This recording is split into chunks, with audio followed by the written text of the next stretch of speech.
అద్దంకి పోయాడు వచ్చాడు అన్న చందాన జగన్మోహన్ రెడ్డి విశాఖపట్నం పోయాడు వచ్చాడు. ఎందుకు వెళ్ళాడో ఎందుకు వచ్చాడో అక్కడ ఏం మాట్లాడాడో జగన్ రెడ్డి కూడా తెలియని పరిస్థితి. చుట్టూ ఉన్న తొట్టి గ్యాంగ్ జగన్ రెడ్డి మాటలు విని ఆశ్చర్యపోయి తలకాల పైకెత్తి ఆకాశంలో చూస్తున్న పరిస్థితి. ఆనాడు జగన్ రెడ్డి ముఖ్యమంత్రిగా ఉన్నప్పుడు ఎల్జీ పాలిమర్స్లో జరిగిన దుర్ఘటన సుమారుగా 14 మంది చనిపోతే ₹1 కోటి ప్రకటించాడు. అది ఎక్కడ? బాధితుల కుటుంబాల దగ్గరికి వెళ్ళో, ఇళ్లకు వెళ్ళో, పరిశ్రమ దగ్గరికి వెళ్ళో చేయలా.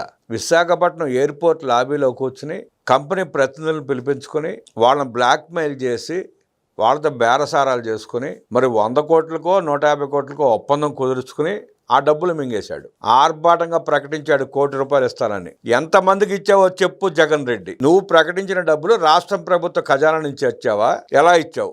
ఒక్క పైసా విదల్చలా జగన్ రెడ్డి ఎల్జీ పాలిమర్స్ బాధితుల కుటుంబాలకి. 3కో 4కో 14 మంది సుమారుగా చనిపోతే 3కో 4కో ₹1 కోటి చొప్పున కంపెనీ చేత ఇప్పించాడు. మరి మిగతా డబ్బులు ఏమైనాయి? ఆనాడు నువ్వు చేసిన వాగ్దానాలను బట్టి సుమారుగా 140 నుంచి 150 కోట్ల రూపాయలు ఆ కుటుంబాలకు నువ్వు ఇవ్వాలి. ఇన్సూరెన్స్ డబ్బులు కానీ, పిఎఫ్ కానీ, గ్రాట్యుటీ డబ్బులు కానీ, సర్వీస్ డబ్బులు కానీ, రాష్ట్ర ప్రభుత్వం ఇవ్వాల్సిన డబ్బులు కానీ, కేంద్ర ప్రభుత్వం ఇవ్వాల్సిన డబ్బులు కానీ ఏవన్నా కానీ సుమారుగా 150 కోట్ల రూపాయలు నువ్వు ఆ బాధిత కుటుంబాలకు ఇవ్వాల్సి వస్తే నువ్వు ఇచ్చింది ₹3 కోట్ల. అది కంపెనీ డబ్బులు. ఆ రోజు బోర్డు పెత్తనం చేసే వాళ్ళ మీద నువ్వు. ఇవాళ విశాఖ స్టీల్ ప్లాంట్లో ప్రమాదం జరిగితే 3 రోజుల తర్వాత అక్కడికి వచ్చి మొసలు కన్నీరు కారుస్తున్నావు. ఆనాడు నువ్వు ముఖ్యమంత్రిగా ఉన్నప్పుడు విశాఖ స్టీల్ ప్లాంట్ ని ప్రైవేట్ పరం చేయడానికి సాయశక్తిలా కృషి చేసావు. విశాఖ స్టీల్ ప్లాంట్ ని మూసేసి ప్రైవేట్ పరం చేసి ఆ విశాఖ ఉక్కుకున్న 8,000 ఎకరాల్లో 6,000 ఎకరాలు నొక్కేద్దామని చూసావు నువ్వు. స్టీల్ ప్లాంట్ కి 8,000 ఎకరాలు ఎందుకు అన్నావు? విశాఖ ఉక్కు పరిశ్రమ 2,000 ఎకరాలు ప్రైవేట్ పరం చేసి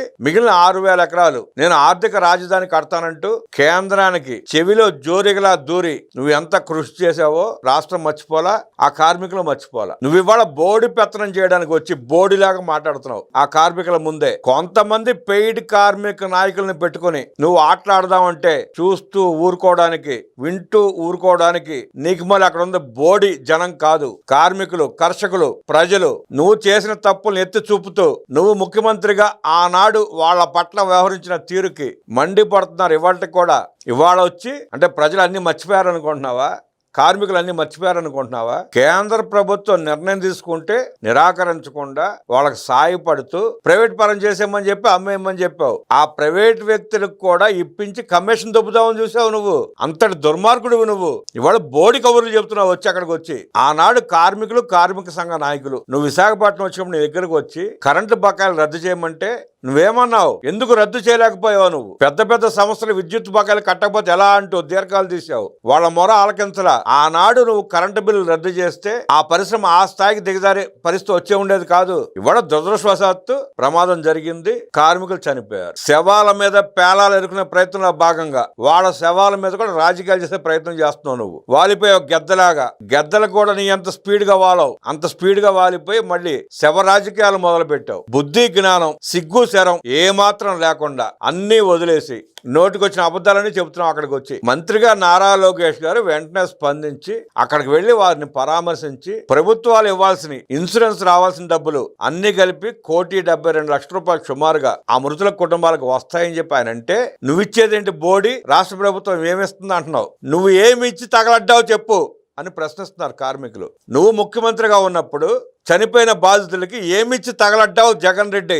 ఎల్జీ పాలిమర్స్ కి మొసలి కన్నీరు కార్చి ఆ శవాల మీద కూడా నువ్వు లూటీ చేసావు డబ్బుల్ని. ఎల్జీ పాలిమర్స్ ని బ్లాక్ మెయిల్ చేసి నువ్వు ₹150 కోట్ల కొట్టేసిన సంగతి ప్రజలకు స్పష్టంగా అర్థమైంది, తెలిసింది. అన్నమయ్య డ్యామ్ గేట్లు కొట్టుకుపోతే నువ్వు వెళ్ళి ఏం మాట్లాడావు? అక్కడ సిగ్గు శరం లేకుండా మెయింటెనెన్స్ కి గ్రీజు పెట్టుకోవడానికి డబ్బులు ఇవ్వక ఆ గేట్లు కొట్టుకుపోయి సుమారుగా 40 మంది చనిపోతే నువ్వు వెళ్ళి అక్కడ బూతులు మాట్లాడావు. వాళ్ళ ఉసురు తగిలింది నీకు. పైసా ఇచ్చావా? అన్నమయ్య ప్రాజెక్ట్ గేట్లు కొట్టుకుపోవడంలో చనిపోయిన మృతుల కుటుంబాలకి ఎవరిచ్చావా నువ్వు బోడి జగన్ రెడ్డి అని అడుగుతున్నారు అక్కడ ప్రజలు. నువ్వు ఎంత దుర్మార్గుడువో, ఎంత నికృష్టపు ఆలోచనలు చేస్తావో. విశాఖ ఉక్కు పరిశ్రమకు వెన్నుపోటు పొడిచి ఆ భూముల్ని ఆర్థిక రాజధాని పేరిట నువ్వు కొట్టేయాలని ఎలా చూసావో ఆనాడు సిఎస్గా ఉన్న ఎల్వి సుబ్రహ్మణ్యం గారు పూస కూర్చున్నట్టు చెప్పారు. అంతటి సీనియర్ ఐఏఎస్ అధికారే నీ మాటలకి కంగారు పడి ఆశ్చర్యానికి లోనయ్యారంట. జగన్ రెడ్డి ఇంత దుర్మార్గుడు అనుకోలేదు అన్నాడు. తర్వాత ఆయన అన్నా అంట నువ్వు చెప్పిన మాటలకి తలాడించకుండా సంతకాలు చేయనందుకు ఆయన్ని అప్రధాన పోస్టులకు ట్రాన్స్ఫర్ చేశావు. సిఎస్ గా చేస్తున్న వ్యక్తిని పనికిరాని స్థానానికి పంపించిన గనుడు నువ్వు. ఆనాడు నీ మాటలు విని ఉంటే ఆయన పట్ల దేవుడున్నాడు, దేవుడు అండ ఉండబట్టి నీ చెర నుంచి బయటపడ్డాడు, కానీ లేదంటే ఆయన కూడా కోర్టుల చుట్టూ జైళ్ళ చుట్టూ తిరగాల్సిన పరిస్థితి ఉండేది. ఏది ఇప్పుడు తిరుగుతున్నారు కదా ఐఏఎస్లు ఐపీఎస్లు, జైళ్లు కోర్టులు బెయిల్ అంటూ, ఆ పరిస్థితి పాపం ఆయనకి దాపు నుంచి ఉండేది. నీ దుర్మార్గపు ఆలోచనలు, నీ గుడిసేట ఆలోచనలు ఆయనకు అర్థమయ్యే నీకు దూరం అయిపోయాడు ఆయన. నిన్ను ఇవాళ ప్రజలు మనిషిలా చుట్టలా, నువ్వు ఒక రాక్షసుడివి అన్న ఉద్దేశంతో నిన్ను ప్రజలు చూస్తున్నారు. పట్టుమని ఒక్క నిమిషం మాట్లాడలేవు, సబ్జెక్ట్ నిల్లు, అబద్ధాలు ఫుల్లు. నీ పక్కన చేరిన చెంచాలు కూడా అదే పరిస్థితి. ఒక్క ఛాన్స్ పేరుతో ప్రజల నెత్తిని చేయి పెట్టి, భస్మాసుర హస్తలా చేయి పెట్టి ప్రజల పాతాళాన్ని తొక్కేసి లక్షల కోట్ల రూపాయలు రాష్ట్ర ప్రజల ఖజానా డబ్బును లూటీ చేసి రాష్ట్రం వదిలిపెట్టి పారిపోయి మళ్ళీ వచ్చి పెత్తనం చేద్దామని చూస్తున్నావు. నువ్వు ఏం ఓడ బెరికావు అని చెప్పి నీకు మళ్ళీ ప్రజలు పట్టం కడతారో అని నువ్వు అనుకుంటున్నావో, నీకు గాని నీ దండుపల్లి బ్యాచ్ గాని ఇంకా అర్థం కావట్లా. మీకు 24లోనే ప్రజల రాజకీయ సమాధి కట్టేశారు. నువ్వు ఆ సమాధి నుంచి నీ పార్టీని లేపటం నీ జేజమ్మ తరం కాదని ప్రజలు స్పష్టంగా చెబుతున్నారు. ప్రజలు అంత స్పష్టంగా తీర్పిచ్చిన తర్వాత కూడా అక్కడక్కడ నీ పేమెంట్ పెయిడ్ కూలీలను పెట్టుకుని నువ్వు కొట్టేసిన లక్షల కోట్ల రూపాయల నుంచి 100 కోట్లు ఖర్చు పెడతా నీ ఉనికిని కాపాడుకునే ప్రయత్నం చేస్తా, సన్నాసుల్ని వెధవల్ని గంజాయిగాడిని పోగు చేసుకుని నువ్వు ఎలాంటి డ్రామాలు ఆడుతావు ప్రజలు గమనిస్తానే ఉన్నారు. నువ్వు బాధితులను పరామర్శించడానికి వచ్చావా, భారత్కు వచ్చావా అర్థం కాని పరిస్థితి. బాధితులను పరామర్శిస్తా అంటే వెనకాల సన్నాసులు, తాగుబోతు వెధవలు, గంజాయి మంద, సీఎం నీ నినాదాలు ఏంటో, అలా పిలిపించుకోవడంలో నీకున్న సునకానందం ఏంటో నీ వెనకాల ఉన్న నాయకులకి అర్థం కావట్లేదు. ప్రజలు చీకొడుతున్నా నీ బుద్ధి మారడం లేదు. 10 మంది రప్పాగాళ్ళని వేసుకుని భయపెట్టి రాజకీయం చేద్దాం అనుకుంటున్నా నీ దుర్మార్గపు ఆలోచనలు, నీ నీచపు రాజకీయాలు అర్థం చేసుకోవాలనే స్థాయిలో వాళ్ళు ప్రజలు లేరు. కులాలుగా రెచ్చగొట్టిన, మతాలుగా రెచ్చగొట్టిన, ప్రాంతాలుగా విడదీసి నువ్వు రాజకీయం చేద్దాం అనుకుంటున్నా నీ పప్పులు ఉడకో జగన్ రెడ్డి. నీ గుత్తి పీకిసి పంపించారు నిన్ను. నీ తరపున ఇప్పుడు మాట్లాడుతున్న ఆ పేమెంట్ కూలీలు వాళ్ళు కూడా రాష్ట్రం వదిలిపెట్టి పారిపోయే పరిస్థితి వస్తుంది త్వరలో. లిక్కర్ స్కామ్ లో నువ్వు దోచిన 1,00,000 కోట్ల రూపాయలకి ఈడీ ఇచ్చే సమ్మన్ అందుకు సమాధానం చెప్పు. ముందు నువ్వు వస్తే ₹1,00,000 ఇస్తావా? ఎక్కడికి వస్తావు నువ్వు? ఎక్కడికి వస్తావు అని అడుగుతున్నారు ప్రజలు. నీకు ఏ జైలు సౌకర్యంగా ఉంటుందో ఆ జైలు కోరుకో.